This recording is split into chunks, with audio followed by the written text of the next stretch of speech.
ઠળિયા ગામે નંદઘરનું લોકાર્પણ તળાજાના ધારાસભ્ય શ્રીના વરદ હસ્તે કરવામાં આવ્યું. આજરોજ તારીખ 25/7/2025 શુક્રવારના બપોરના 1 કલાક દરમિયાન આજે શ્રાવણ માસના પ્રથમ દિવસે તળાજા તાલુકાના ઠળિયા ગામમાં નંદઘર નંબર 4 નું લોકાર્પણ તળાજાના લોકલાડીલા ધારાસભ્ય શ્રી ગૌતમભાઈ ચૌહાણના વરદ હસ્તે કરવામાં આવ્યું.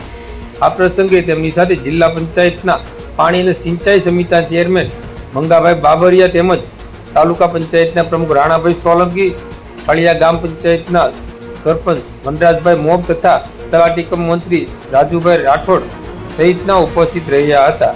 આ નંદઘર બનાવવા માટે ભૂમિનું દાન જેતુભાઈ મોબ અને શ્રી કિરપાલસિંહજી દ્વારા કરવામાં આવ્યું હતું અને ગામ લોકો દ્વારા જેતુભાઈ મોબ અને કિરપાલસિંહજીનો આભાર પણ વ્યક્ત કરવામાં આવ્યો હતો.